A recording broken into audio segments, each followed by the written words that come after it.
对，那它这个 So let's talk about the 佛陀 origins 修行的 of the 点呢 Jetavana 是 monastery. 那个屋子啊，那个 So in 像宫 ancient 殿一样的 India, 屋子 this 呢 is a city in 显现啊，就在这里讲呢 Shiravasi, and it is in this place a very important location that Buddha 所 preached. 以今天呢，我就给大家讲的是这个 So today, the first story I'm going to share with you is the origin of Jetavana Monastery.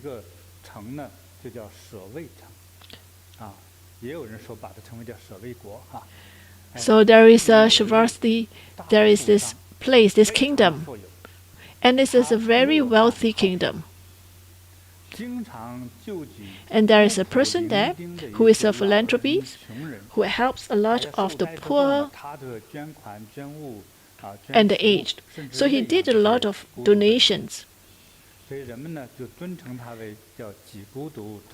Anathapindika is known as the elder for the lonely one. So he has this nickname. So Sudatta has 7 sons, and they have turned into adults. And for the first 6 sons, he helped them to find wives, and he arranged marriage for each of the 6 sons. So when it was time for his younger son to marry, and he was particularly fond of the younger son.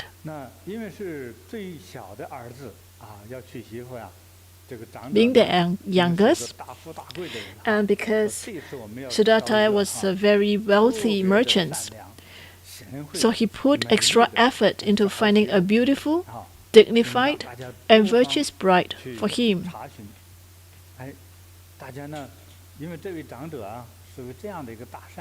Because he's such a wealthy and philanthropist, a lot of search went into finding the perfect wife for the younger son. And he discovered that there's a government official. His name was Humi. He's a very high-ranking government official. And Humi, he had a daughter known for her exceptional beauty and virtue. When Humi heard about Sudatta, his reputation as a wealthy and kind-hearted man,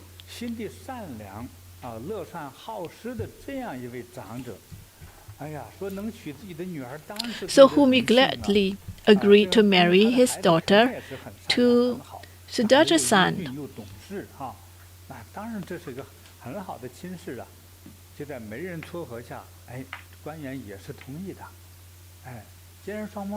So since both agreed to the marriage,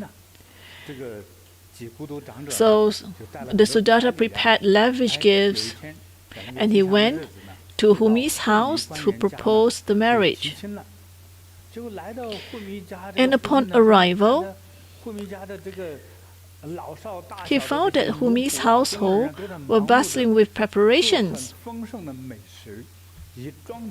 of like preparing a great feast and doing a lot of decorations to the house. So he asked, "Are you preparing all this for a visit from the king? Why is that such a grand preparations? Or you have other sons getting married?" Humi replied, "No, I'm preparing for the arrival of Buddhas at my humble home."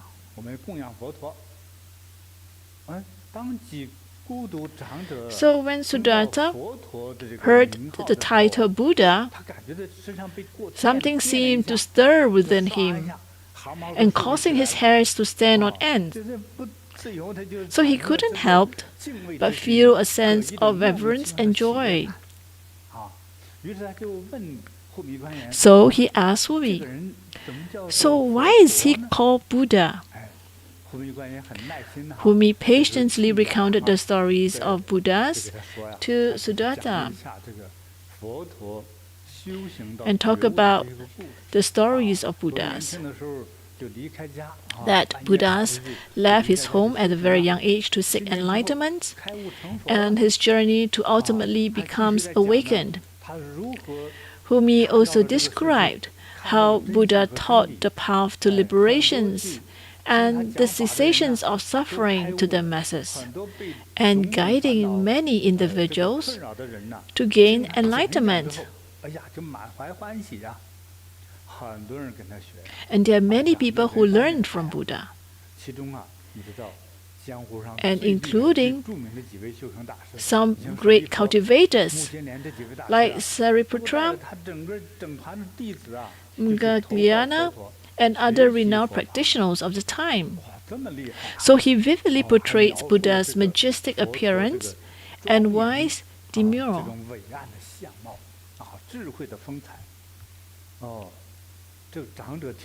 After listening to Humi's descriptions, Sudatta's heart was filled with longing to pay homage, yearning one day to see this great Buddha with his own eyes.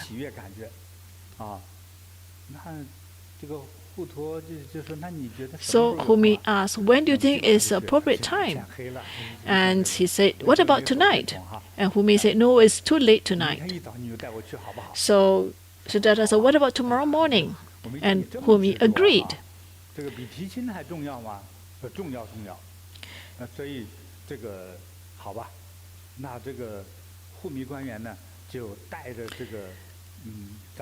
So the next day, at the earnest request of Sudatta, Humi brought him to see Buddha.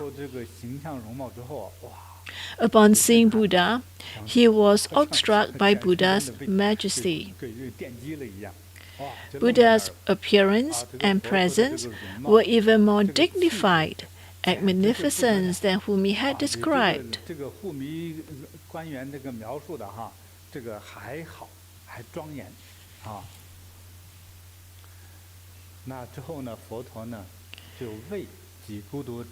So, for Sudatta's sake, Buddha explains the principles of karma and reincarnations, as well as the universe. Overjoyed upon hearing the teachings, Sudatta immediately gained insight, and he attained the first state of enlightenment. And Buddha confirmed that he has attained the first state of enlightenment. And that is a preliminary stage of enlightenment. And that's understanding, and that's commitment to practice. This is a state of realizations once you have a taste of the truth and you decide to commit to the practice. Understanding is easy, but commitment to practice is difficult to achieve.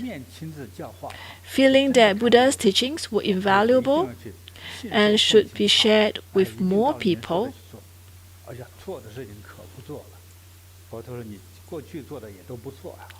and Sudatta felt that he wanted to give more.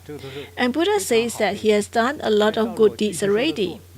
And Buddha says that you just follow what I taught you, and you continue on practicing the good deeds, you'll be able to attain a higher level of realizations. And Sudatta said, I felt so elated after hearing to this.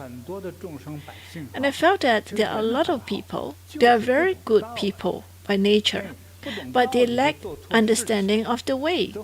Because their lack of understanding, they are not able to do the right way, and as a result, they fall into the dharma. If they have the opportunities to listen to Buddha's teachings, they will not be able to make the same mistake again. And he taught our beings that really need this, because they are filled with people who don't understand. So he respectfully and earnestly requested Buddhas to come to Sravasti to preach, bring understanding to everyone, and bring peace to society. And Buddhas gladly agreed. So upon returning to Sravasti, Sudatta wondered where Buddhas could reside. Buddhas were so noble, he could not stay in their homes, and with so many disciples, the space was limited.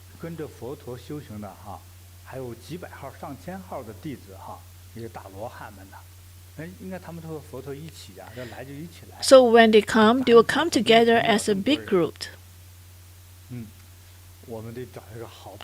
So he thought that they need to find an appropriate place to invite Buddhas.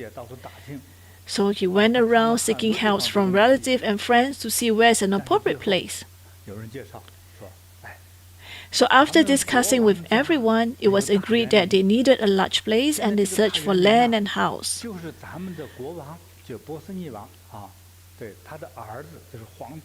And then finally, they found a large garden belonging to Prince Jeta. And this place is estimated to be really big. The land was flat, with large trees, flowing streams, beautiful sceneries, serene and elegant, filled with fragrance of flowers and sound of birds. And if they can let Buddhas and his practitioners and disciples to stay there, it will be great.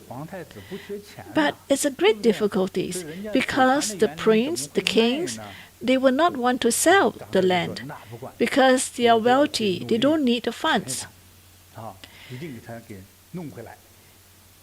And his advisor advised him to try to approach Prince Jeta.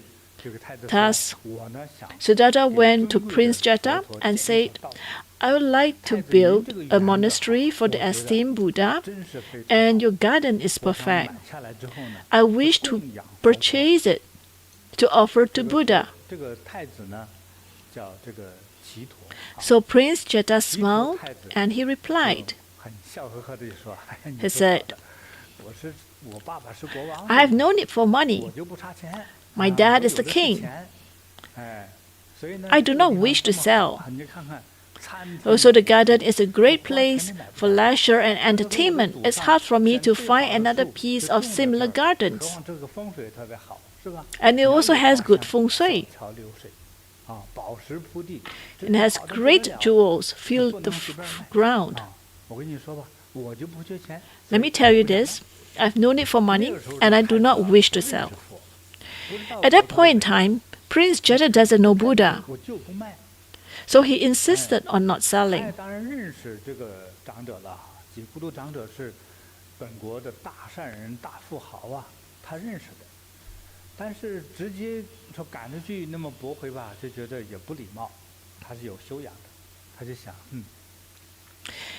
But despite this, the Sudatta persisted in his request. Faced with Sudatta's insistence, the prince came up with a plan. If he inflated the price of the garden to an exorbitant level, making it unaffordable for Sudatta, then the matter would be resolved. So he said, well, if you can satisfy my request, I will sell to you.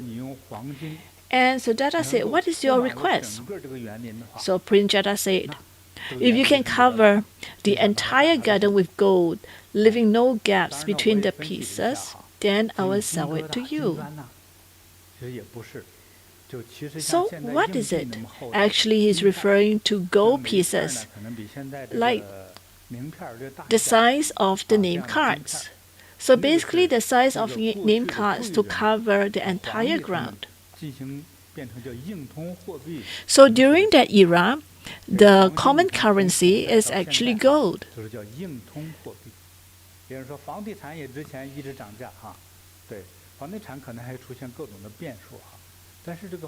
So gold during that era, because it's more rare, so a lot of people feel that it can be traded as a currency.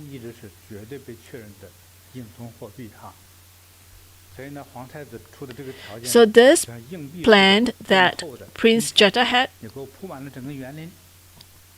he said to Sudatta, so is that something that you can satisfy? And when Sudatta heard that, he agreed immediately and said, deal. Oh, so Prince Jeta was amazed that he was able to accept this readily. But actually, Sudatta was very rich. He was a very rich merchant in the area. So he hurried home upon hearing that Prince Jetta is willing to sell the garden to him. He hurried home, he emptied his treasure, and mobilized the elephant teams to transport the gold. Soon, the garden was covered in gleaming gold. However, when the gold was exhausted, there remained a small area uncovered. And Sudatta thought, there's still a bit left. I'll go gather some more money to fill the last piece. Prince Jetta, when he saw that the entire ground was filled with gold pieces, he was deeply moved by the situations.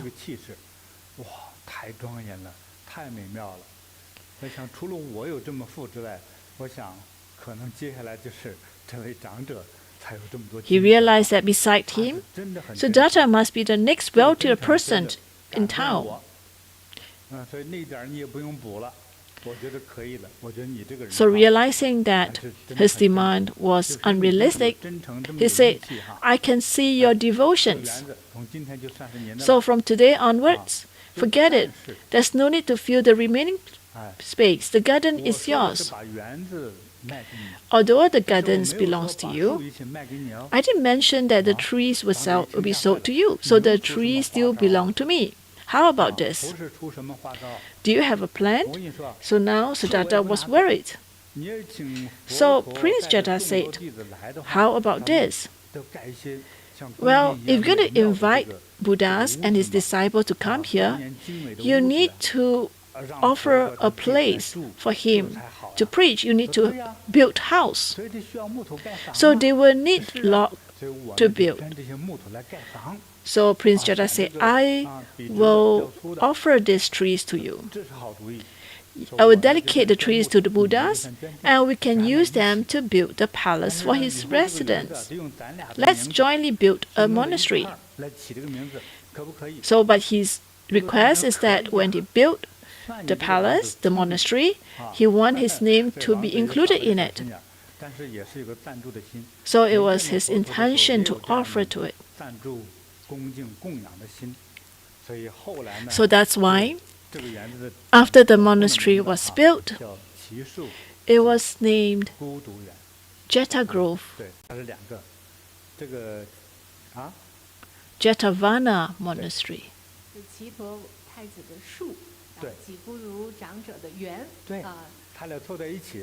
So it is the Jetta's tree, and it's called Jetavana Vihara. In short, it is known as the Jetavana Monastery. It is like a beautiful place. In fact, there are some temples built by the Buddhists. They also name it as Jetavana Monastery.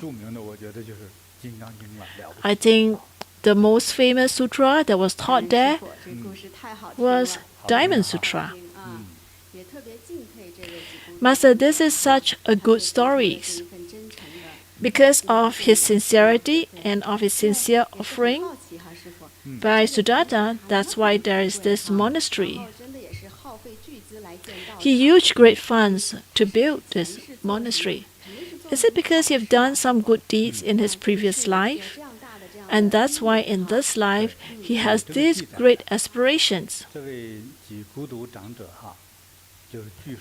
Actually, based on records, Sudatta's wealth and ability to build a monastery for the Buddhas implied significant meritorious deeds from past life.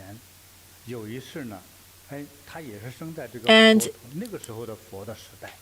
he was actually because of his past karma, and that's why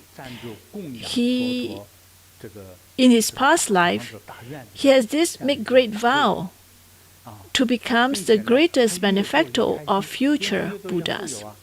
Because he becomes happier every time when he do it, he becomes wealthier. And after that, he make aspirations that no matter where Buddha is, he want to make contributions to the place for Buddhas. His aspirations was huge.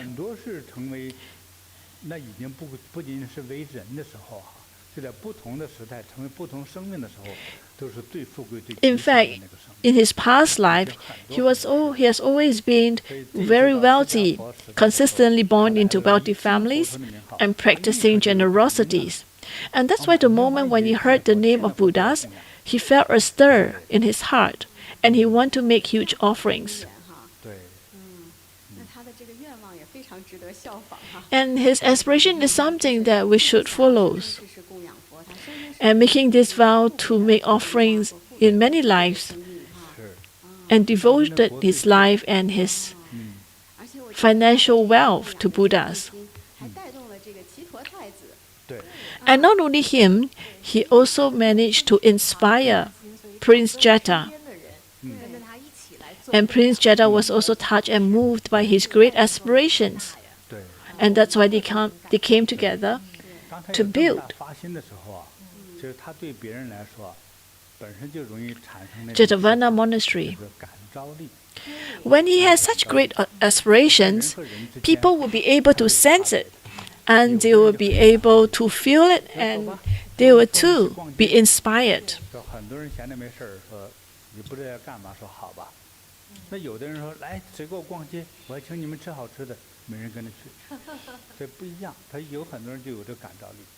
Some people have this ability to inspire others. So for Sudatta, he has done so much kind deeds before. He was able to inspire people. And that's why he was able to inspire Prince Jeta.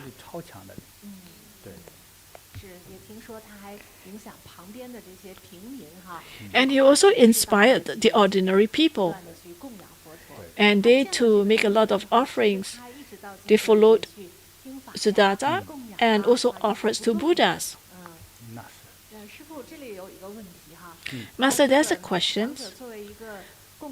So as Sudatta, who is the offerer, he built the monastery. Is it beneficial for him as an individual? Oh, that's great benefits. If the entire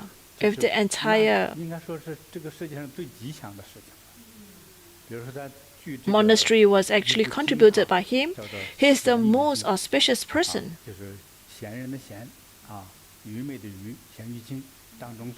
So in the Sutra of Wise and Foolish, there's a mention that when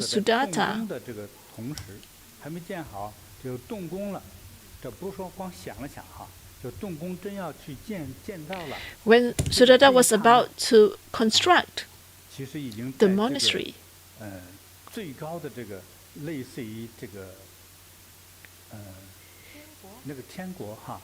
in that moment, in the heavens, the very high level heavens, he already has his own palace, which means that in his next life, he will be elevated to one of the heavenly realms. So this is beyond wealth. He becomes one of the heavenly king.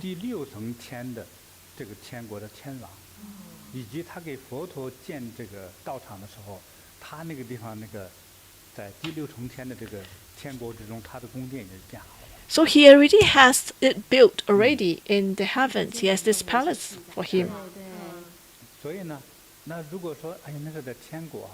So you may say that, well, that is in heaven. What about in earth? He will be the wealthiest person on earth, the most auspicious person, the wealthiest person, and he will be reborn into a wealthy family.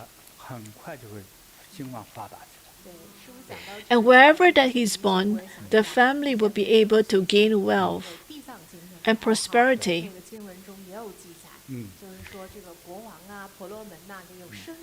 Actually, in the Sutra, in the Earth Store Sutra, there's also a mention of this, that if in future lives, if the kings or practitioners personally build stupas, temples, or images of the Buddhas, bodhisattvas or disciples and offer them, they will become emperor for 3 kalpas and enjoy supreme bliss.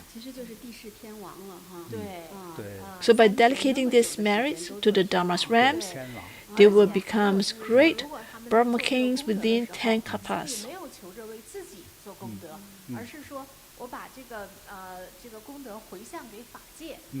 So if they do not do it for themselves, and they dedicate the merits to the universe, then he will gain even higher level.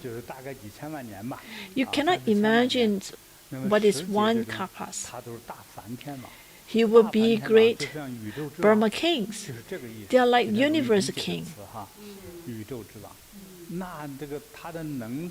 And his abilities, his energy, the life will be as long as heavens. 我也有看到哈，师父在这个俱舍论释中哈，也有讲到建道场的功德。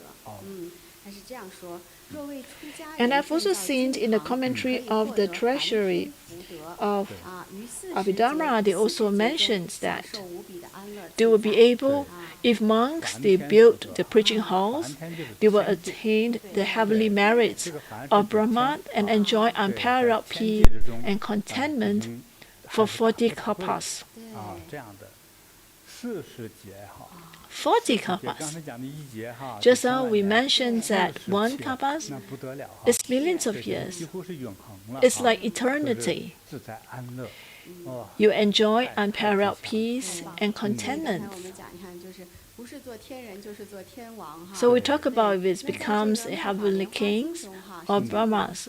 And also in the Lotus Sutra, it is also said that if people aspire to build stupas, temples, or statues, they will perceive countless Buddhas. They will also attain unsurpassed enlightenment and liberate countless beings. So what it means is that the person will gain great wisdom. It's really gained enlightenment. And they are able to help other sentient beings. So it is different from being at a Brahman king level. It is even at a higher level. Because when it becomes beings like Buddhas and Bodhisattvas, it's guiding enlightenment, guiding and enlightening sentient beings, it is beyond the realms. There's no life, there's no death. It is endless lifespan. It is eternity. It is even higher level than the Brahma's kings. So we heard that Sudatta has made such great offerings and contributions. He will become a great enlightened one. So, Master, in this life, he was actually a merchant. Did he ever, although he seems to have an endless wealth, but won't he encounter some form of financial difficulties due to natural disasters or human misfortune? Well, we will not say that it's not happened, but sometimes when it appears, it is a way for them, it's a way of a test, to test their sincerities,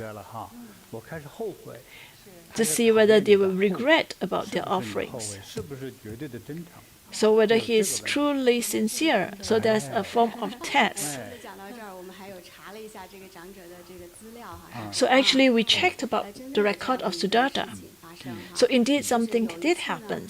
So once, Sudatta's, his treasure worth 10 million gold coins, which is about a fifth of his assets, was swept away by a sudden flood, flowing into the sea.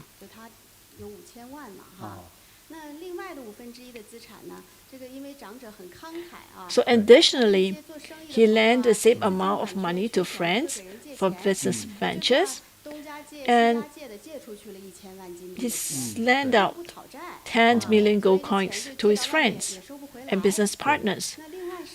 but none of whom repaid him, and he didn't press them for repayment. So he left with 3/5 of it, and he used that to build the monastery. So he has 50 millions, and of the 50 millions, 10 millions was swept away by sudden flood, 10 millions was loaned to his friends and business partners, which he didn't manage to claim back, and another. And he used 30 millions to build the monastery, to build Jetavana monastery.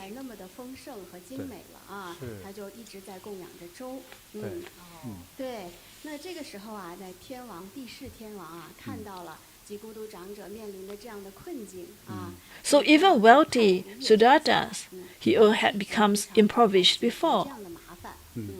But even in economic distress, he continued to provide food for the monks.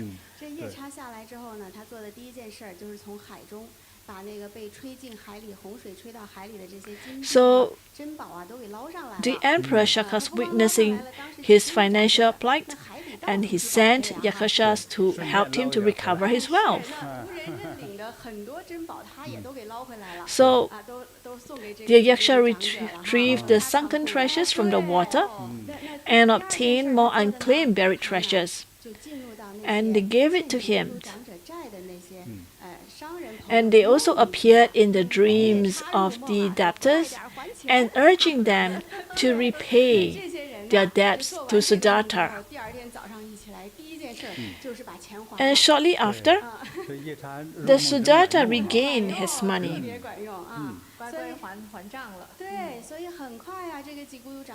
And he was able to be generous as before.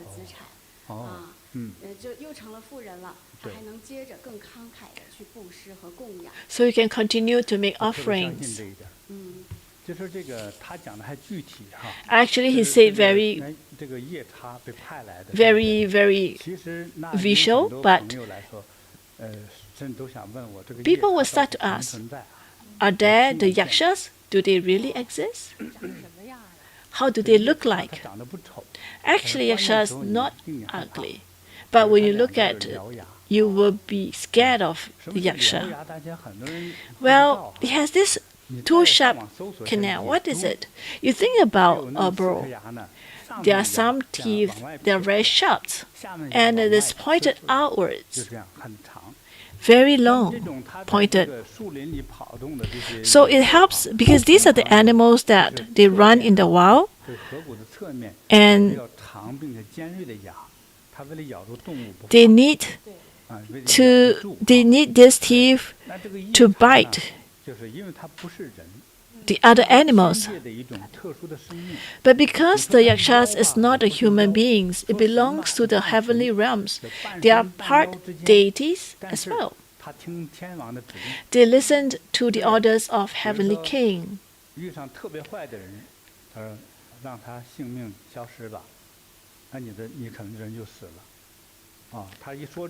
So if there are some really bad people, and they say that, well, let the person disappear, maybe that person will just die. They have very high dharmic power.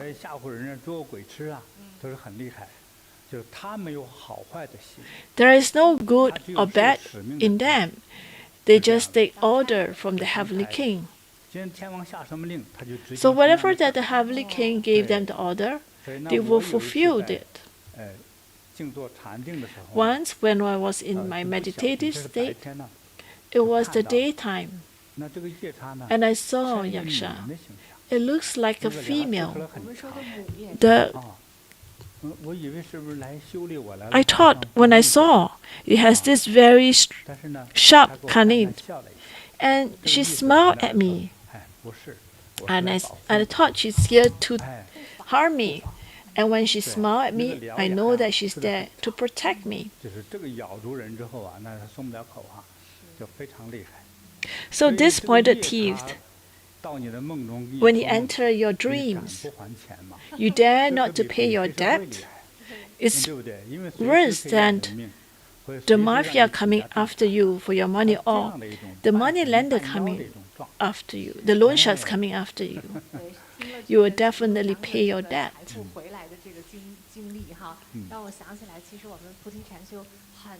Actually, I remember that in Bodhi meditations, there are many fellow practitioners make offerings.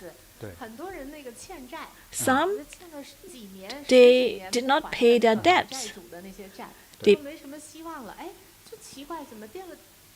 They make offerings and the debtors voluntarily repay their debts. And that's after many years of no contact. And they called on their own initiative. I think the yakshas pressured the debtors to repay.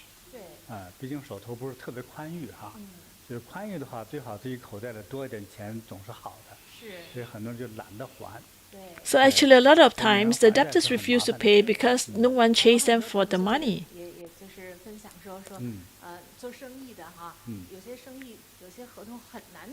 So I want to stress that for people who are in business, sometimes the contracts are very difficult to negotiate. After they make the offerings, they are able to make successful contracts. So light offerings helps to find good jobs. It's very, very effective. It's like being assisted by the heavens.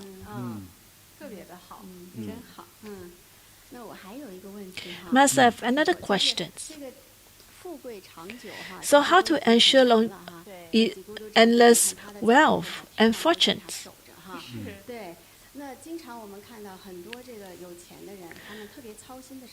I see a lot of time. It's very difficult to sustain wealth and prosperity. Many wealthy people are worried about their irresponsible children. And with Sudatta's devoutness and many sons, I wonder if his children are all well educated. Actually, I also remember seeing the stories in the sutras about how he teaches sons. So we say that because Sudatta has this great karmic connections with Buddhas, he does a lot of great deeds and make a lot of offerings. His wife and many of his sons were all very good, and they managed to attain the preliminary level of enlightenment. But he has a son, Kara. He was not a devout believer. He never wanted to listen to the Buddha's teaching and show no respect for monks.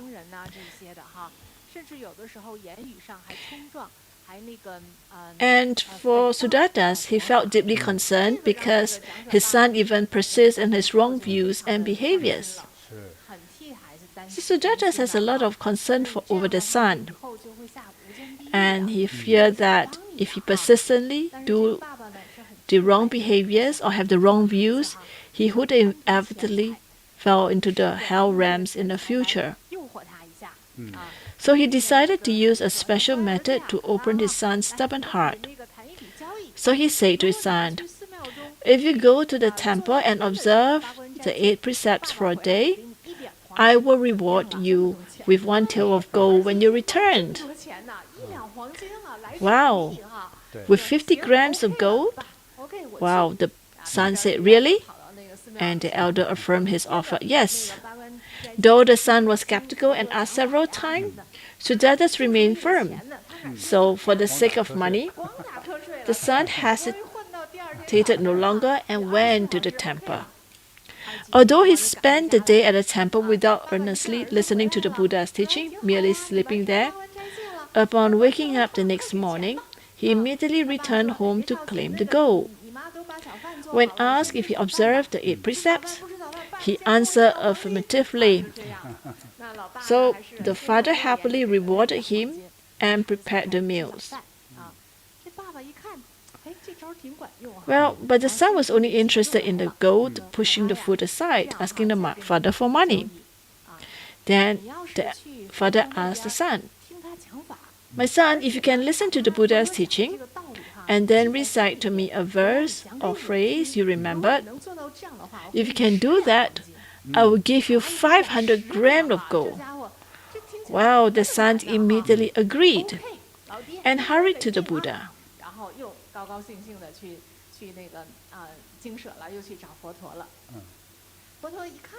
Well, when Buddha saw him, he knew that he came for the money. So the Buddha deliberately spoke in a manner that required attentive listening to understand.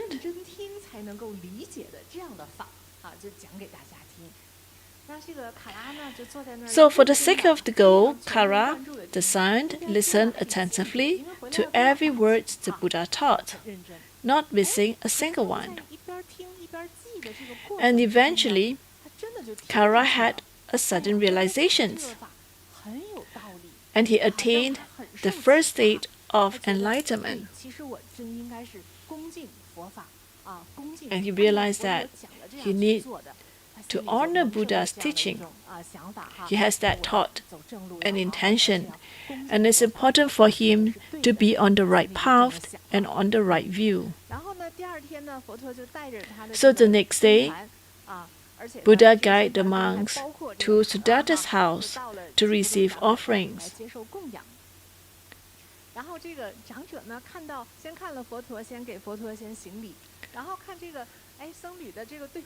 So the Sudatta greeted Buddhas, and he saw that the son was there.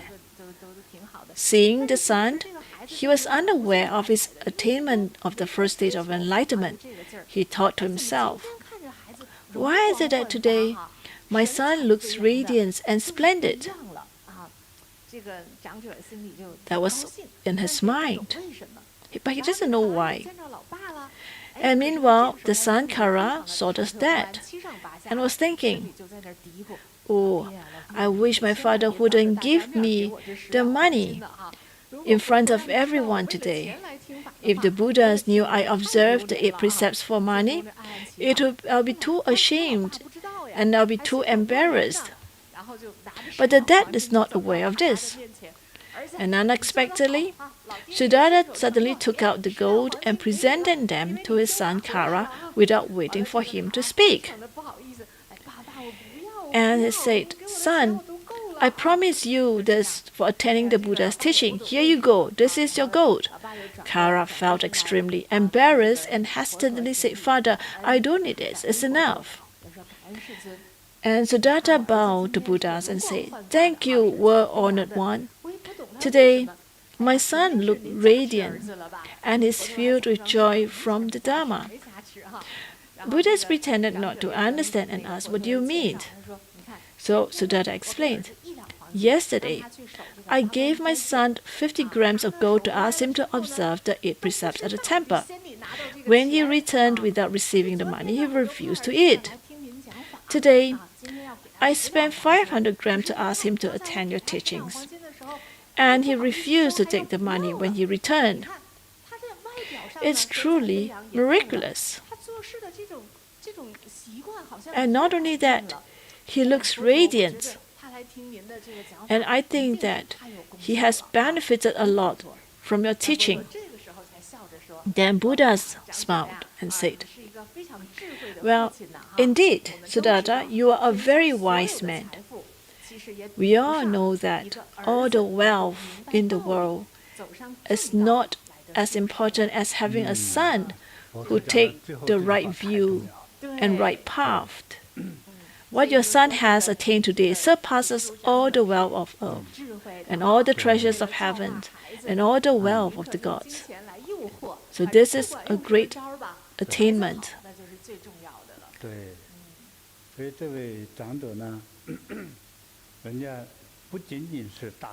So Sudatta not only has great wealth, he has great wisdom to cultivate his son. As what Buddha summarized, you may have all the wealth in the world, but it's not as valuable as if you have a son who can be on the right path.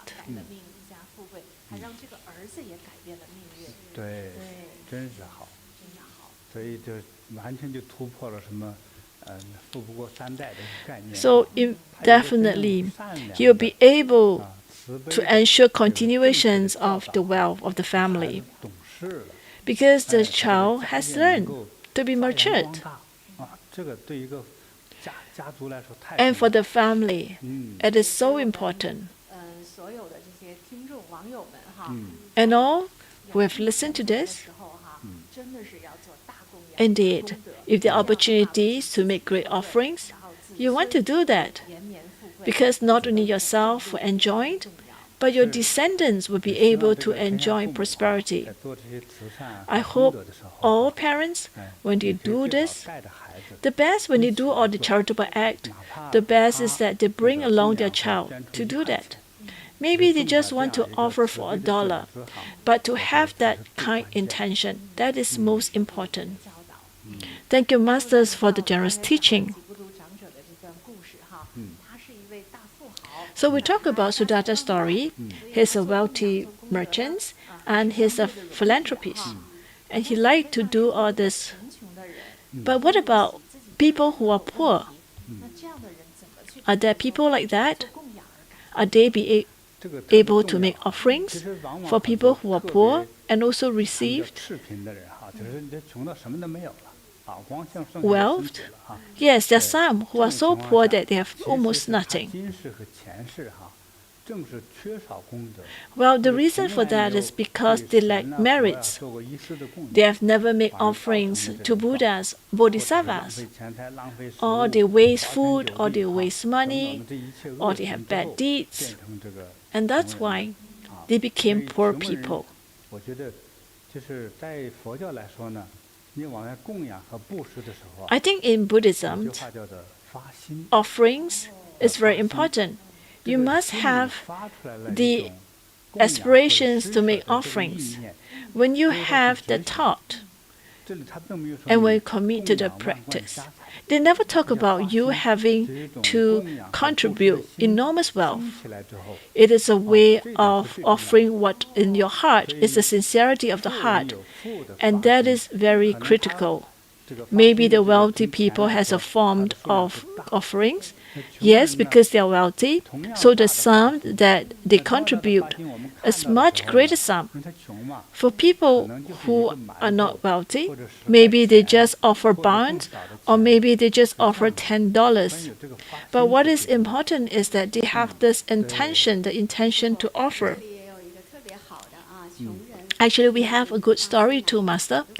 It's the story of a poor girl offering oil lamps and received Buddha's blessing. 自阿舍世王受爵经中的一个故事哈。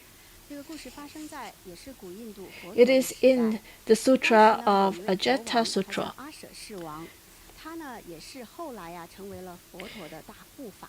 He also eventually becomes 他恭敬 the 地请 great 佛陀吃饭哈， offerer 然后 to 呢就把 Buddhas. 佛陀送回了佛陀的住所祇园精舍。他呢之后就和他的一个高参呐， So he invited Buddhas for a meal. 叫齐 And 伯 after the meals, Buddhas returned to the Jetavana monastery. 的御医，也是比他更早 So 来 the 跟 king 着 and 佛 his 陀 court 学习的 physicians 这样的一个 discussed. 神医。那他就 Now 问 we 齐 have 伯说 already 那 offered 现在 food 我 to 们已经 Buddha. 供养了佛陀美食， So what 那我们 else 还 do 能 we 做些 show 什么 respect 来表示 to 对 him? 佛陀的恭敬呢？就这个我们可以看出他是刚学习佛法， We know 学 that 习 he's 供养 just, the 佛 king 哈 is just 在其 new 后 to 呢就建议说 Buddhism. 我们可以 So 燃 the 灯供 physician 佛 suggested, how about we offer lamps to Buddhas? 好，他就马上命令大 So 臣呐 King 准备了 Ajata 很多 Shatra 香油， ordered 然 his 后呢从 ministers 他 to 宫殿里 prepare 他们 lamp 跑啊 oil 一 and 直 light 点到了 lamps 佛 from 陀 the 的住 palace 所，这个 gates 祇园 all 精 the 舍 way 这 to 条路 Buddha's 上的两 residence, 边呐都 the 点燃了油 Jetavana 啊，看 monastery. 上去特别的 The 壮观美丽。 continuous line of 那 lamps, 他做了 oil 这样 lamps 的供 looks 养之后呢， magnificent and 全城的 beautiful. 人啊都看到了。当时 The 在 whole 城里啊 entire 有一 city 个 saw 特 the 别漂亮 lamp 的少女， offerings. 名叫 Nanda。 So there was a 这 poor 个女孩 girl. 呢，从小 Her name is 孤苦伶 Nanda. 仃，孤苦伶 She 仃， lives in 每天呐 poverty 只能靠乞讨来 and she 生活。 depends on 那 begging 她 for 呢也 survival. 有机缘听到过佛陀讲法， She has the 她也看 fortune 到过这些王 to 公贵 listen 族 to 大臣 Buddha's 们呐 teaching, 去拿最好的 and 礼 she 物 has 供养 seen 佛陀。 these 所以她 high-ranking 心里啊 officers 时常也想自 finding 己有 great 机会 treasures 的 to 话 offer 也 to 能供养 Buddhas. 佛。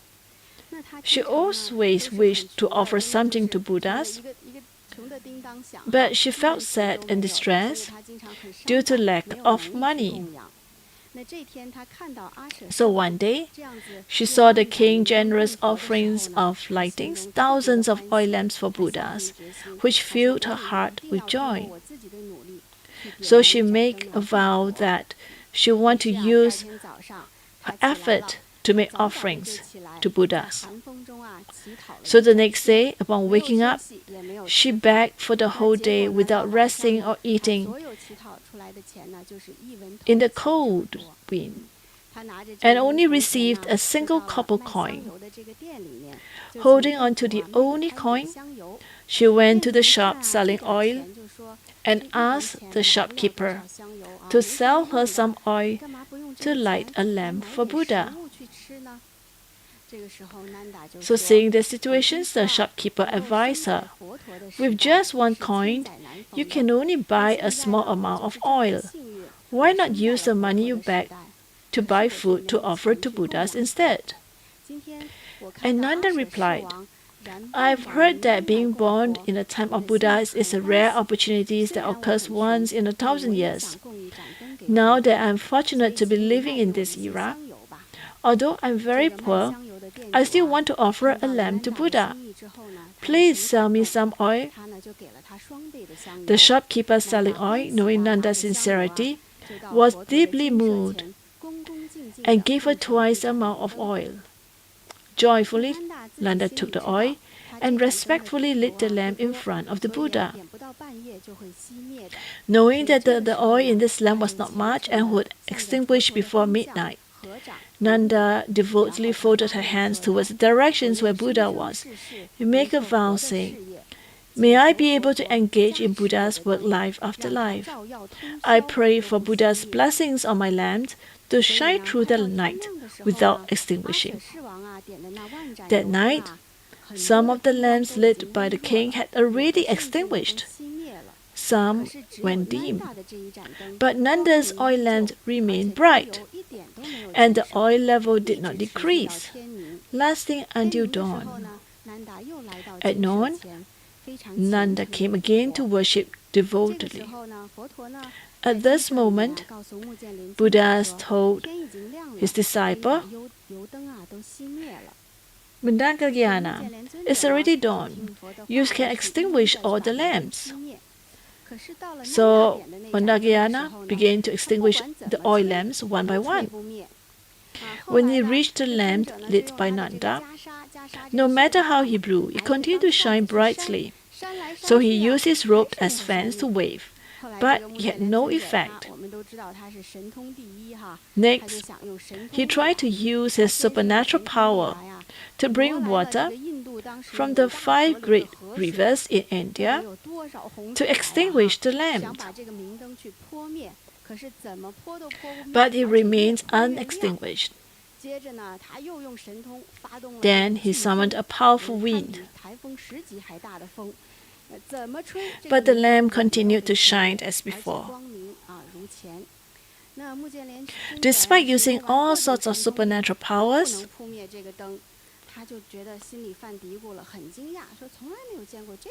Mandagayana could not extinguish the lamp, leaving him extremely astonished. Buddhas observed his reactions and said, all right. You cannot extinguish this lamp because it was offered with a vast and selfless heart for the benefits of sentient beings. Nanda's Bodhi mind can eradicate immeasurable eons of karma. If in the future she continued to propagate the dharma and enlighten sentient beings, in another 30 eons, Nanda's merits will be complete. She will attain Buddhahood, known as the Tathagata of illuminated lights.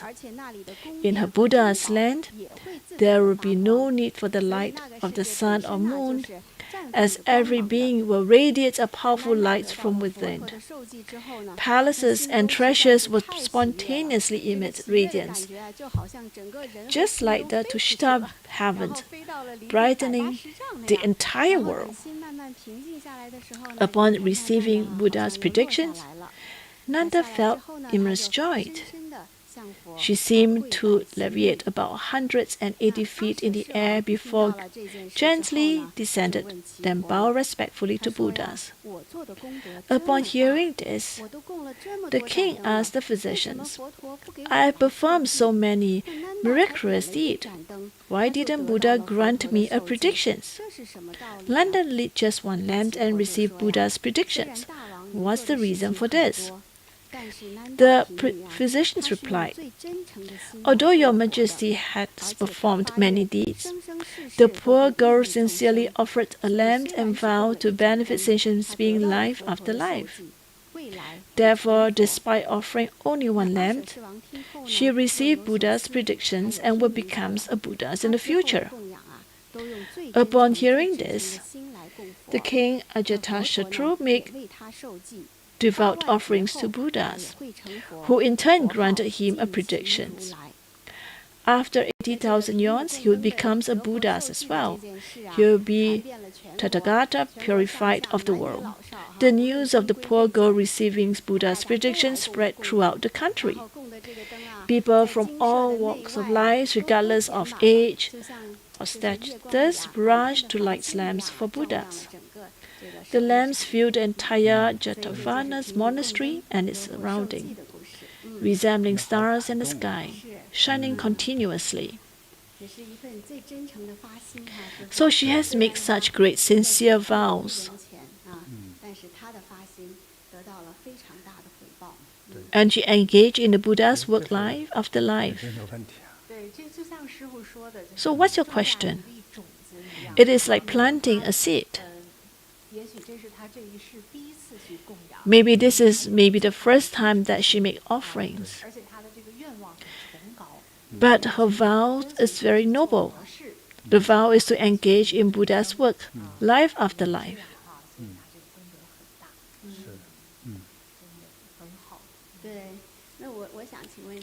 So Master, my question is that when she offered the lamps, she has no intentions for herself. A lot of time when we make light offerings, we want something in return. But she didn't. She only vowed to engage in Buddha's work life after life. In reality, in this life, will her fate change? Will her poverty change? So basically our question is, would this change poverty? Her world changed because of her. In fact, Buddha has already made predictions for her that she will gain complete merits and gain Buddhahood. Yes, at this stage, she may still be in poverty.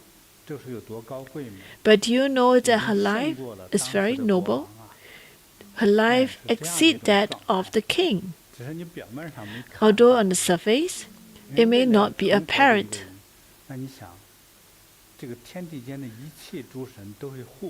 The whole heavenly kings will protect her. Everything that she wants, it will present itself in physical forms. So the poor girl received Buddha's predictions and prayed to Buddhas.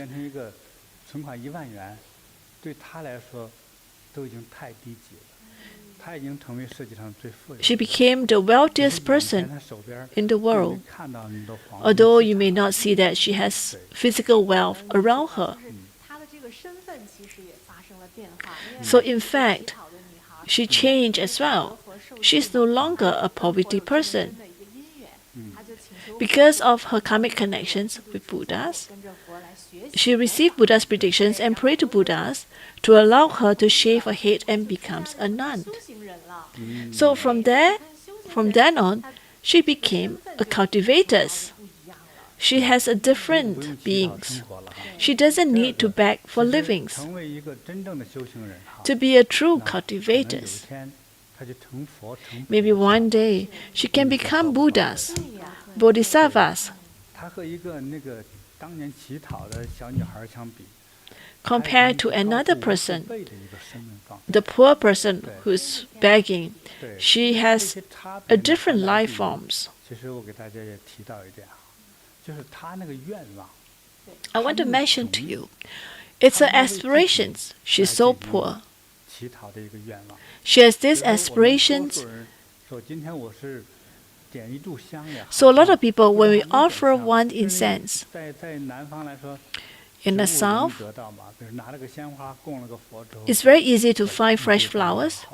You may offer a fresh flowers to Buddhas and say, Buddhas, please bless me to find me a good job or have a good career. You are giving very little and you want huge amount in return. But for her, for this poor girl, she's Nanda, she's so poor. She used her entire wealth to buy the lamp, the oil lamp. Her action touched the shopkeeper, and the shopkeeper doubled the oil for her.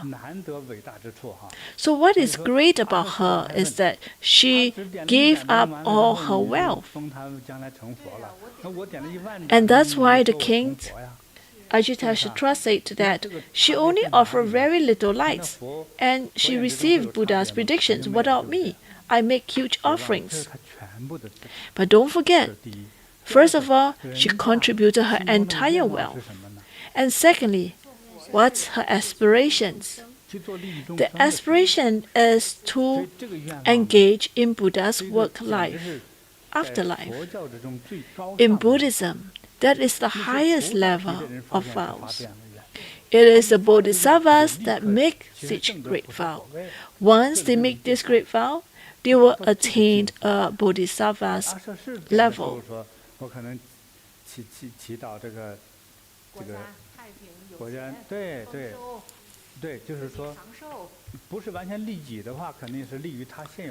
So even the king, when he offered lights, he asked, it's also for himself, maybe it's for his nations. But for him, for her, for Nanda, it is for not for her, but she will be involved in Buddha's work life after life. And she has these intentions to benefit all sentient beings.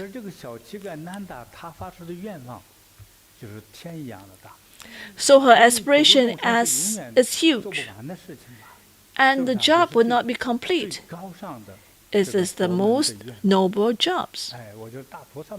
The most noble vows in Buddhism is similar to that of bodhisattvas, that they make a vow to help all sentient beings life after life.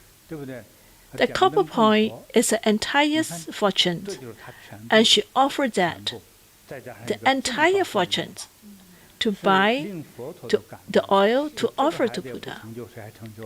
And thus it is her actions and her vow that touch Buddhas. It is different from Ajatasattu. He has done so much, but he has to do more. In fact, the poor girl may attain a higher level than Ajatasattu king.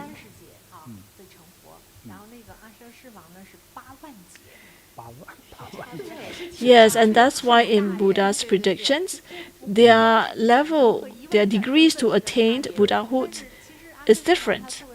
Nanda will attain Buddhahood in a shorter time frame, while the king needs a much longer time frame to attain Buddhahood. Because Nanda knows that to be able to live in the same lifetime as Buddhas and to hear Buddha's teaching is a very rare opportunity. And that's why she wants to use everything to make the contributions to Buddhas.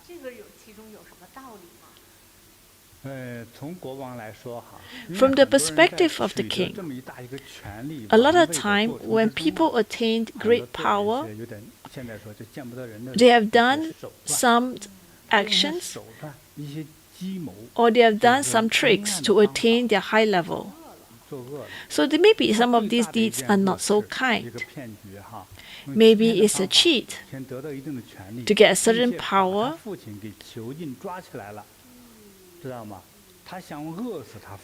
He actually captured his father.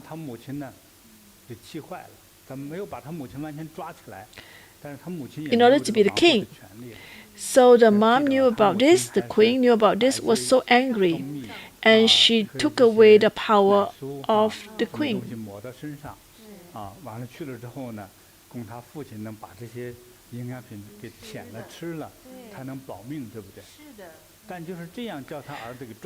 But because for him to become the king, he imprisoned his parents. And because of that, his father died of starvation in the dungeons. Although he has done a lot of deeds, although he is deeply regretted of his actions, and he sought refuge in Buddhas, and he vowed to protect the Buddha's teaching, but his work he has done is actually it's a lot of bad deeds. So these great deeds, bad deeds that he did, it became a hindrance for his life. So we know that we cannot harm our parents. A lot of time, the children, once they are born, they are adopted.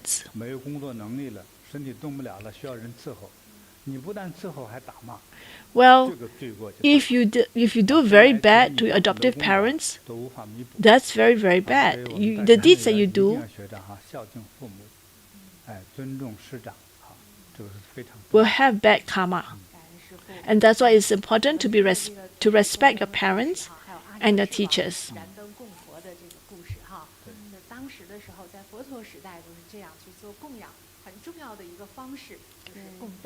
So during the Buddha's time, it is very important to make light offerings. There are a lot of merits of light offerings. So today, you can see it on a table.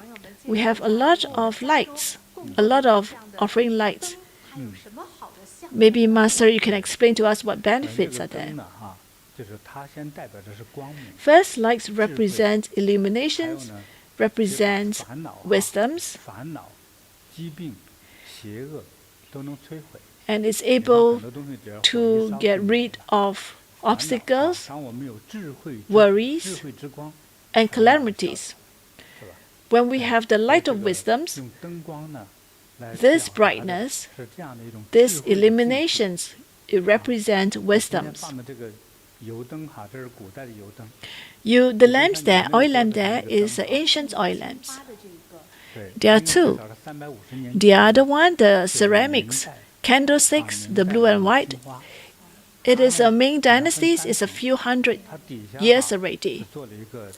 If you look at the base, it looks like a teapot.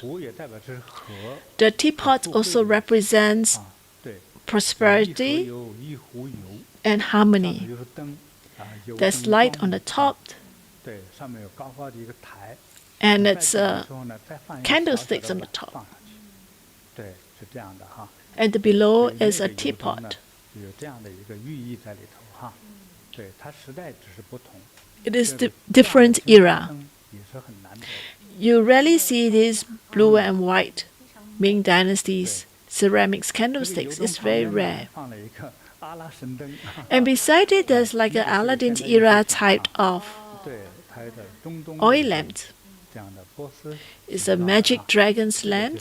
It's a Persian design. It's a decorative lamp. It represents illuminations. What about masters? Well, the one that I have, I'm holding it. That's the base.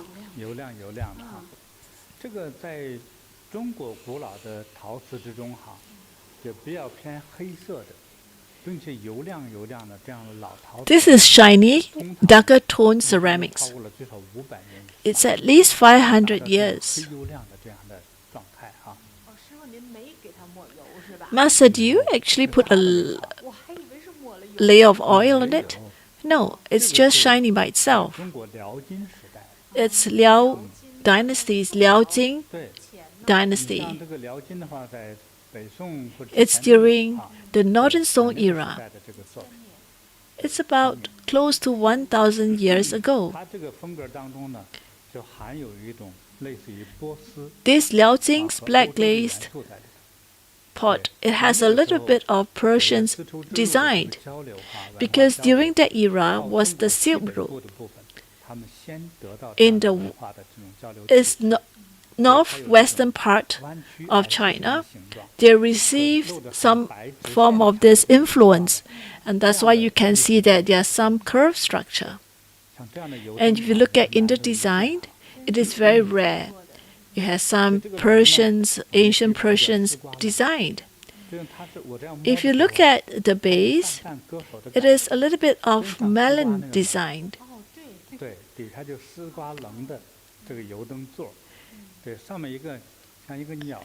And the top, it looks a little bit like a bird.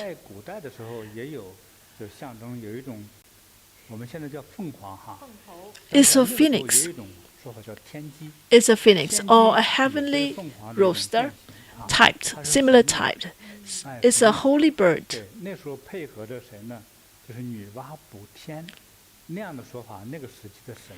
So it is a heavenly type of bird. And on top is an oil base.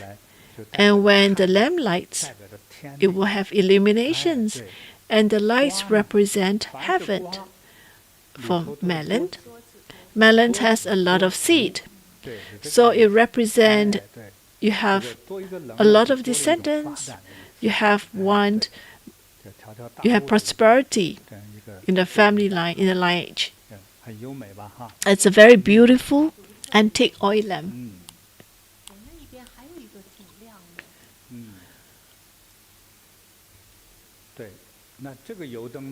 Master, there's another one, very shiny.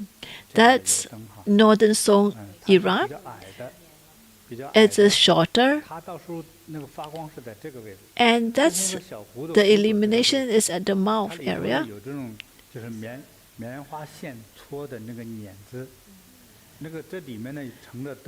So inside, we can use cooking oil to light the lamps.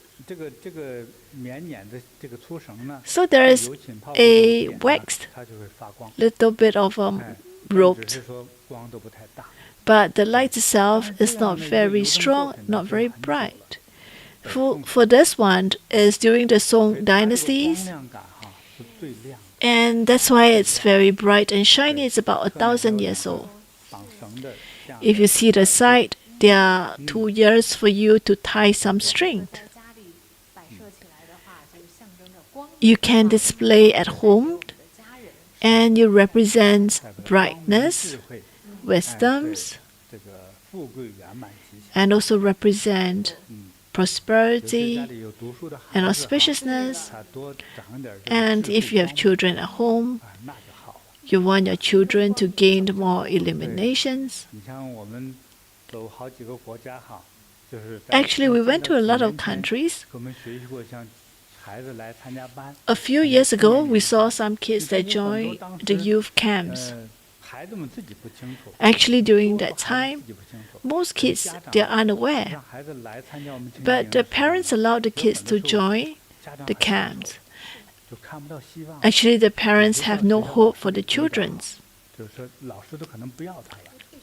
Maybe the teachers don't want the kids because they are not attentive in class. They are rebellious or problematic kids.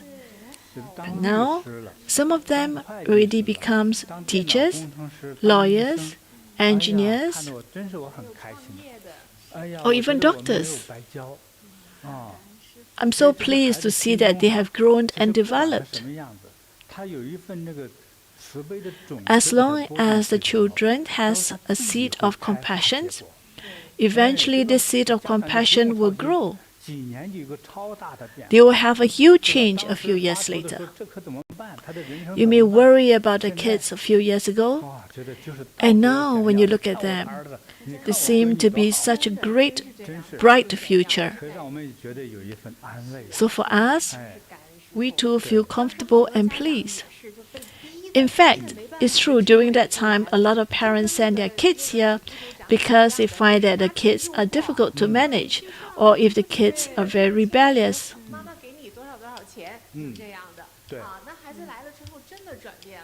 And many kids, after they come to attend the class, they changed. And most of the kids are like that. After they join the camp, they don't have to worry too much about them. They can manage themselves. They learned. They will know how to manage their work. Why? Because of our teaching methods. We try to reason with them. After 13 years old, they can understand the teachings. Yes, once they understand, their life change as well. What do you think about our internet friends? Yes, I think all of them have attained the level 1 of enlightenment. If you have listened for 3 years, you would have attained quite many levels already. Maybe 4th level.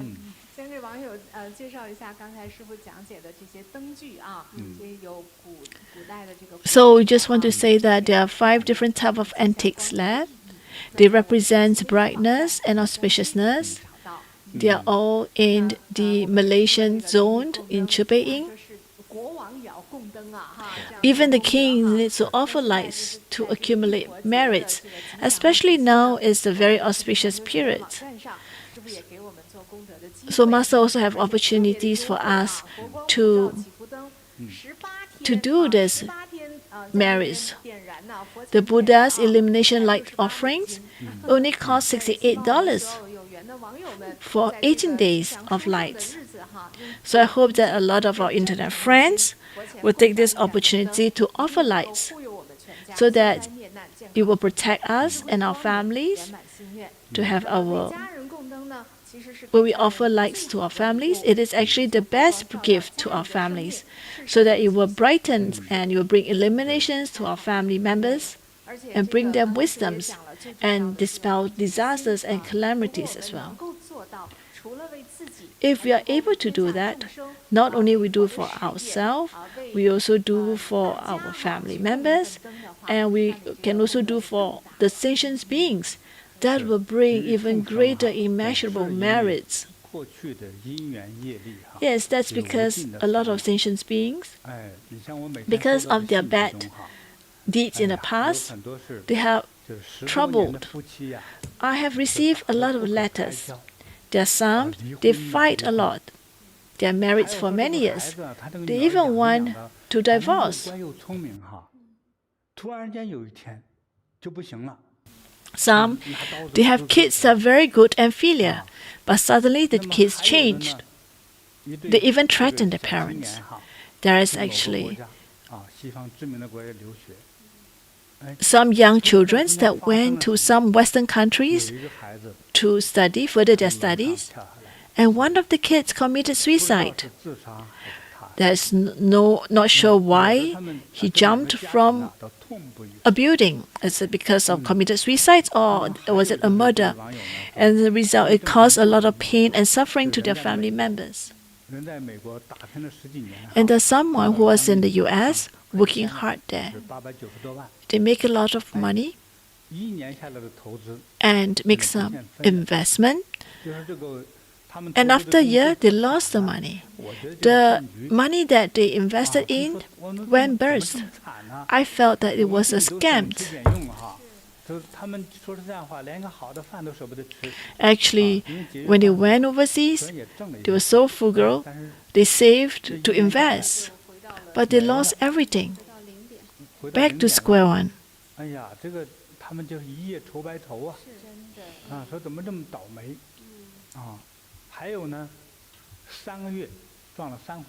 There's some in 3 months had 3 accidents. Why did that happen? We also knew about someone, a lady, wanted to get married, already registered, took some wedding photos. And during the registrations, the husband's parents,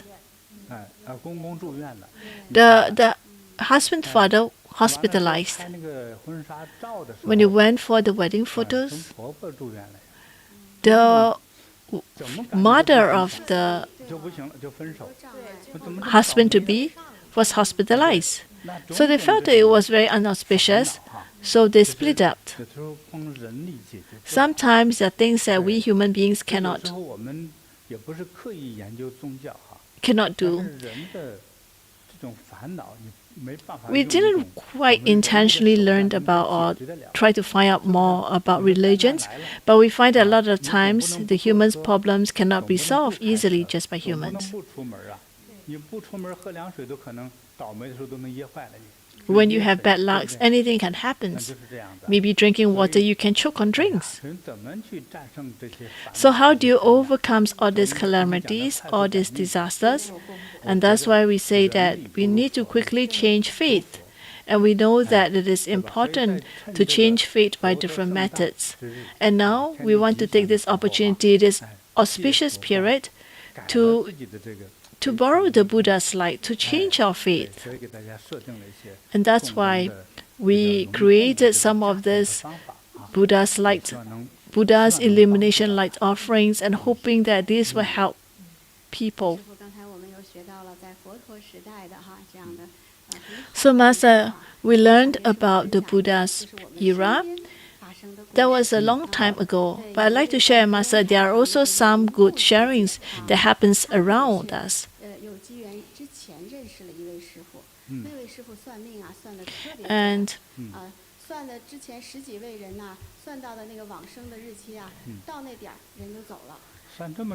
so there's this Dharma sisters say that he has a master that was very accurate in fortune tellings, and he was able to predict the lifespan of 12 people. Before I joined Bodhi meditations, I have my own master.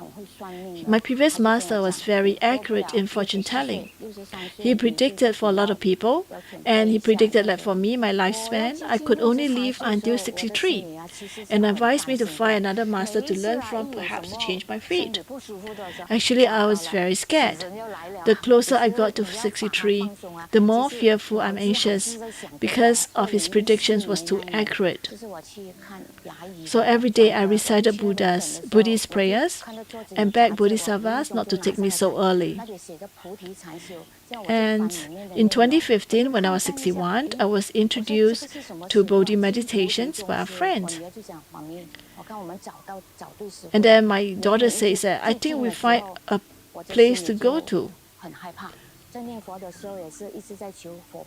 Every time when I chant, I always pray to Buddhas and Bodhisattvas.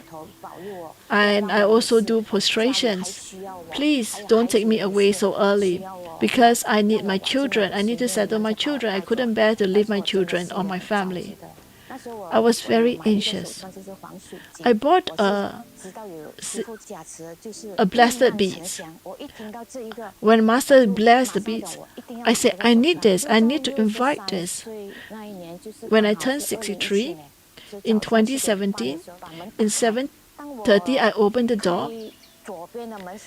When I nothing happens when I open the left, but I open the right side of the door. There is a metal stick there. Something seems to be coming now on me.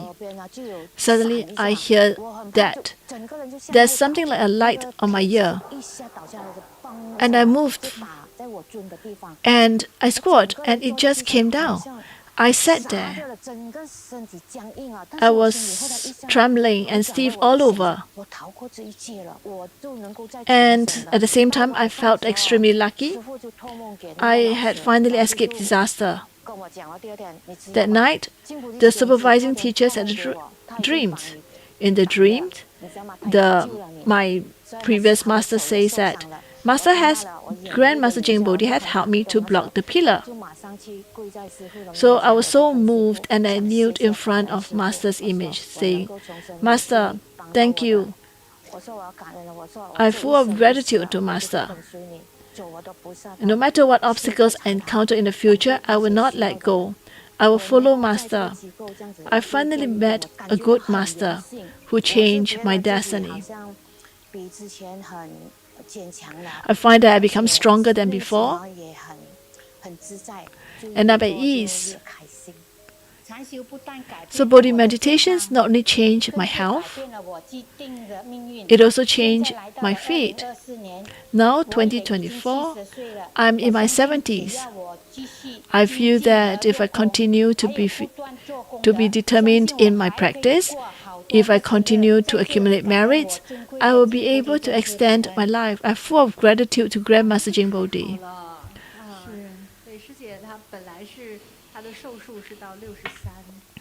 For her, her fortune teller master predicted that she can only live to 63.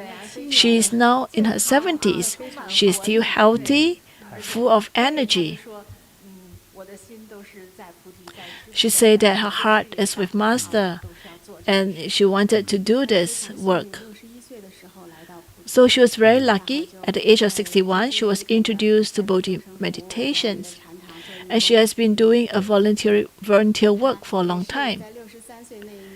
When she turned 63, like what she said, she had a disaster.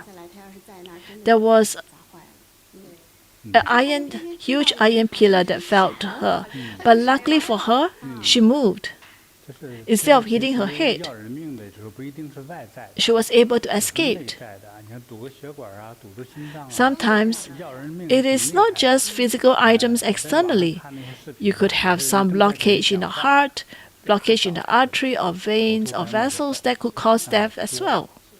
There are many of such examples. Yes, in fact, when she turned 63, she is very worried. And she dare not even leave house.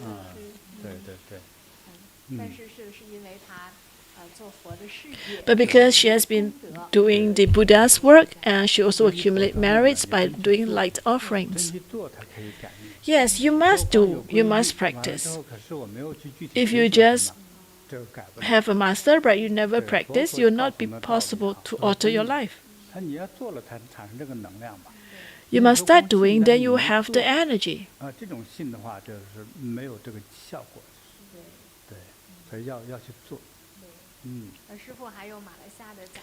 So Master, there is another from Kapong, and she also have another story to share. Master, when I was young, I often went to the temple to pray and also donate money to the temple. I was very familiar with the people at the temple, and one day, the temple in charge told me that I would face a major calamities at the age of 69, a life and death crisis. Well, I was very worried. I didn't take it seriously. I was young, but then I didn't take it seriously. Later, I got married.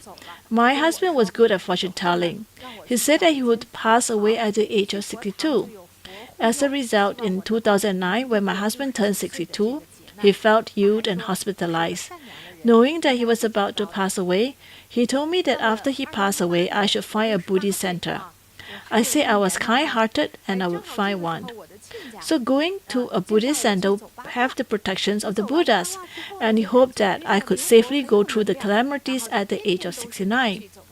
In 2018, at the age of 68, my mom-in-law said she had a good experience with energy Bagua and invited me to go together. So I couldn't refuse, so I went for the energy Bagua.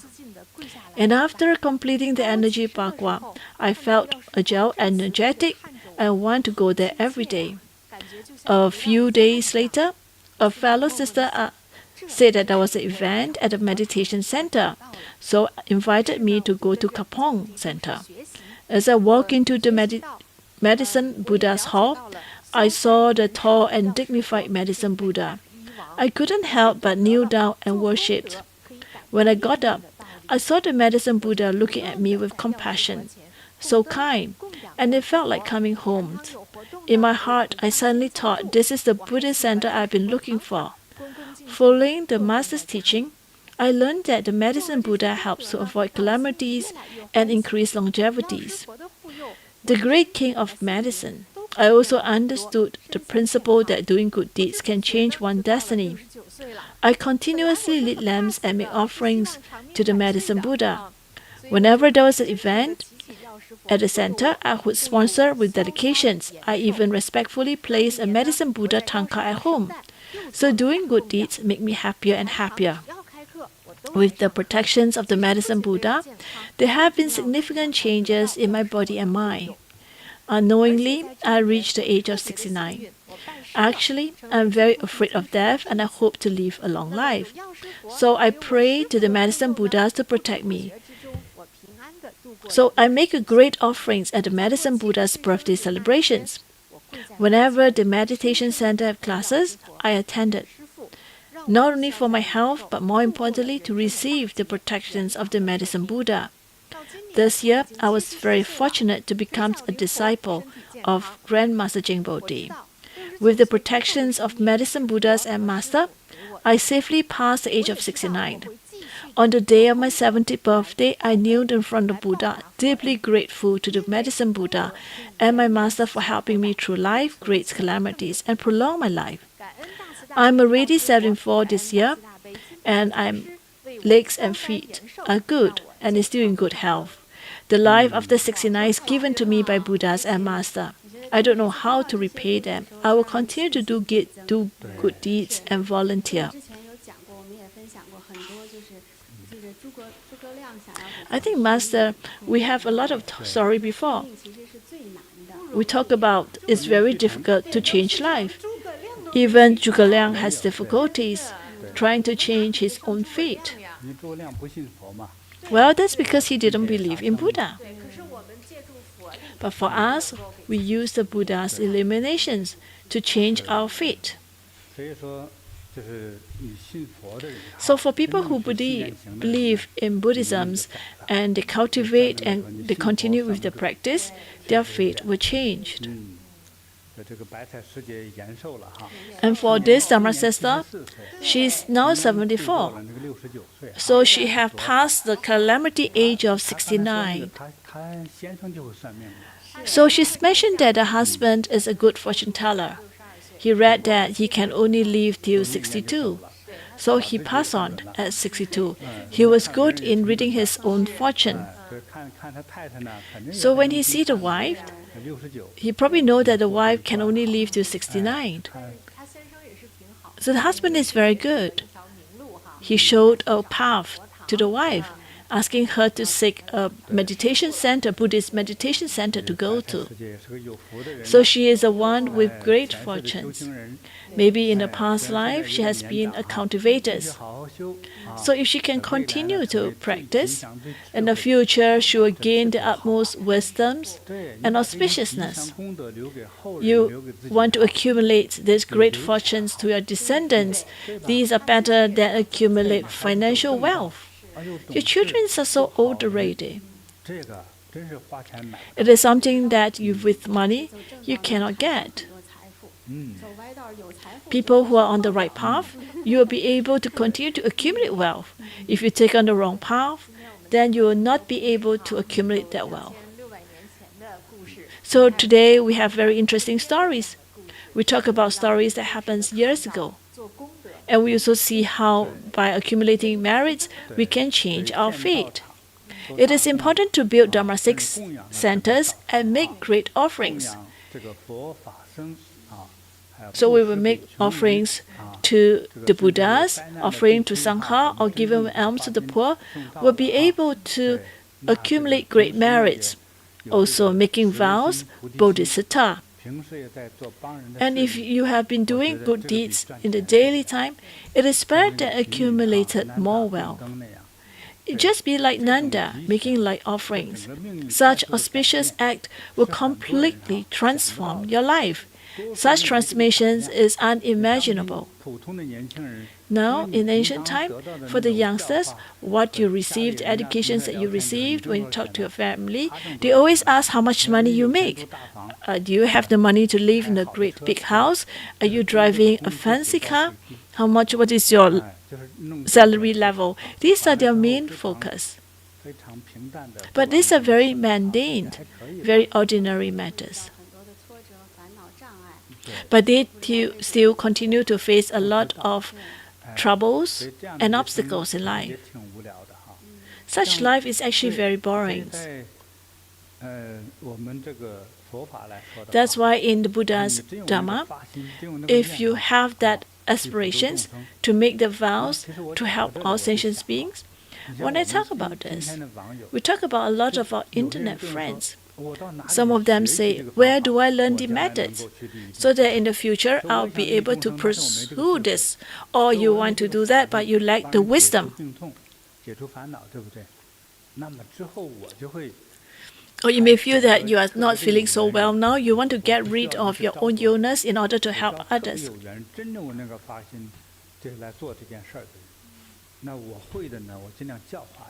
I'm looking for people who are willing to make great aspirations.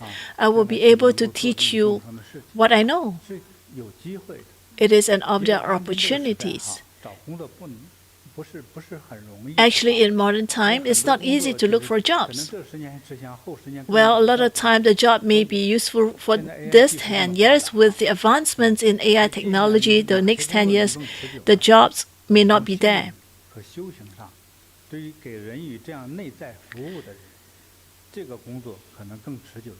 Actually, the job to be able to help people, elevate people at a spiritual level, it is a job that can last a longer lifetime. So if there are people who have aspirations to help a lot of people, especially if you are quite young, if you are just graduates from universities, or you find that you are a PhD or you have a master student, don't come, because I can't afford to hire you. Because for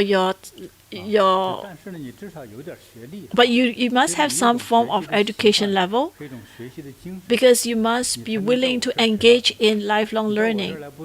You can come here to work for me, but if you do not want to use your brains, I think it's very difficult for you to gain further wisdoms or enlightenments.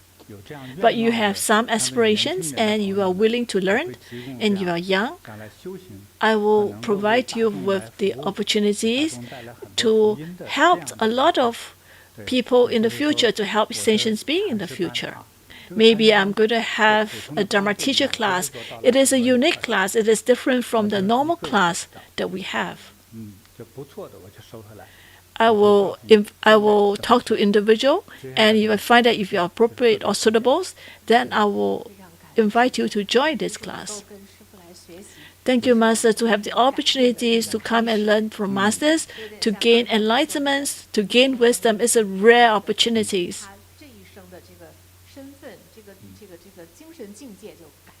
In fact, to be able to guide by Masters, you'll find that your worldview will expand tremendously. It's a rare opportunity. So I'm providing these opportunities to all. I find that many people have learned this. How do you change your fate quickly? Now you know this, you want to take actions. Once you take actions, you'll be able to change your fate. So it's important to make great offerings. But if you know it and you don't take actions, then it's not possible to change your fate.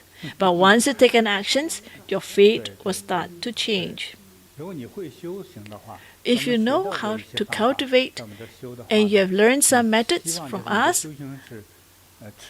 I hope that you'll be able to persist in your practice.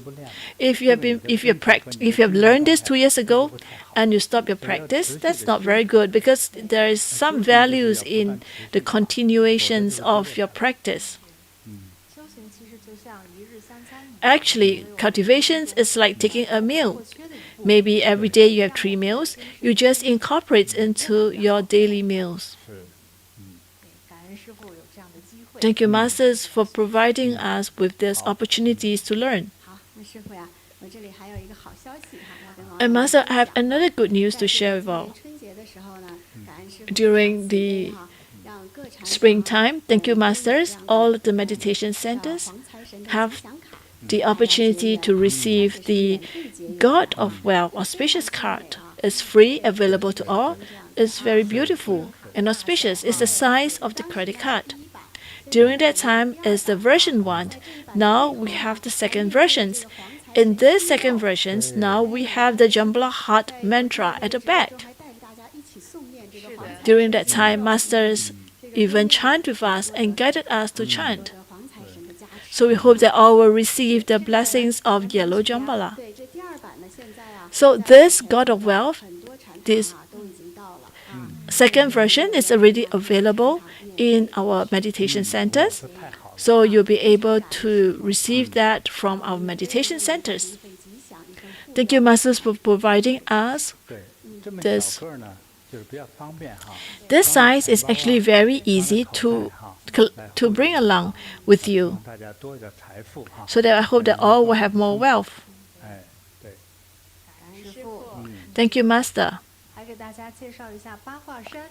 So, Master, we have something to share also. There's the Energy Bagua t-shirts. We have this cotton short sleeve and a quick dry short sleeves. Because summer is approaching, and the short sleeve is very comfortable to wear.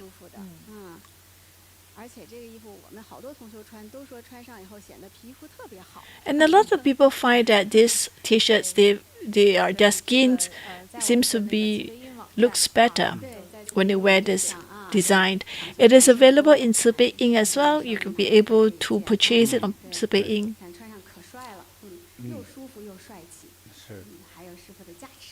And it also has Master's blessings.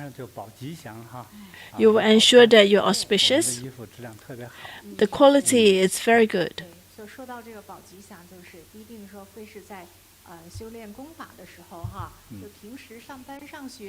Actually, not only that you can wear this when you are doing your cultivations, you can wear this when you're out or when you're going to work, or you can go anywhere. In fact, some people need to wear this at night so that they'll be more auspicious. Because some people, they do not sleep peacefully, so they want to wear this to sleep. Thank you, Master.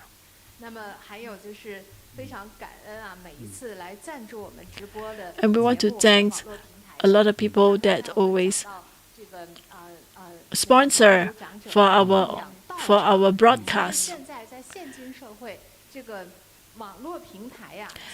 Actually, live stream is essentially our Dharma center. Because of your contributions, Masters' Dharmas can spread further and more people will benefit. And as a result, more people can benefit from it. So this is great offering. So we ask Masters to bless all sponsors. We wish all our sponsors who helped in this live stream to receive auspiciousness, to receive longevities and great auspiciousness, prosperities. Thank you, Master. So let's talk about the next live broadcast. The next live broadcast will be 19th of May, Taipei time, 7 p.m., and Vancouver time, May the 19th, 4 a.m. Wishing all auspiciousness, health and longevities, and harmony in the family. See you during the next live broadcast.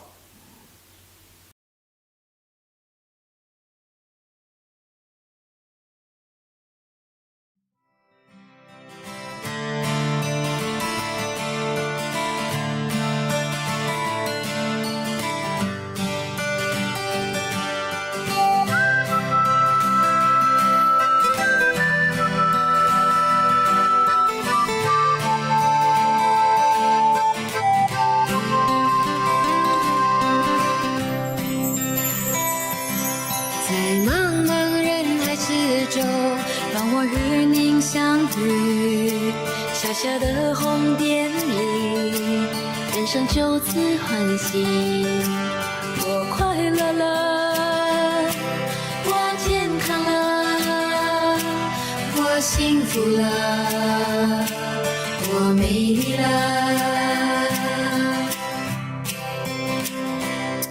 在茫茫人海之中，让我与你相遇。小小的红点里，人生变得神奇。我智慧了，我宽容了，我慈悲了，我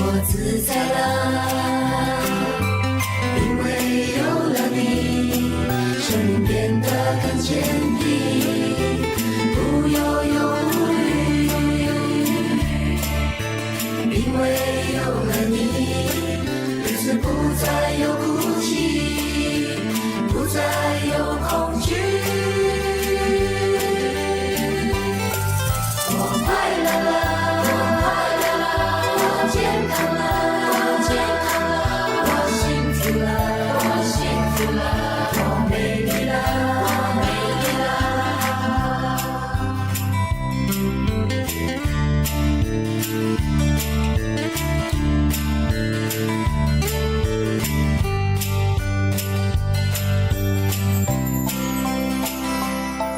在茫茫人海之中，让我与你相遇，小小的红点里，人生就此欢喜。我快乐了，我健康了，我幸福了，我美丽了。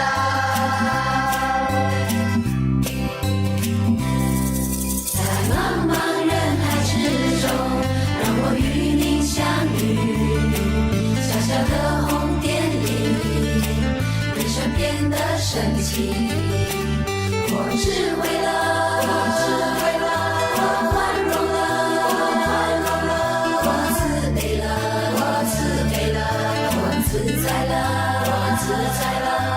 因为有了你，了解生命的真谛，修行的意义。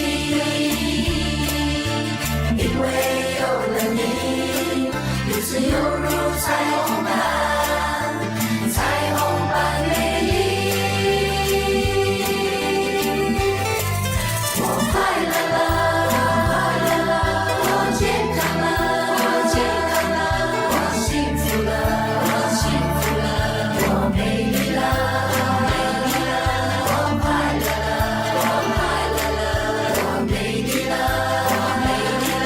我幸福了，我美丽了。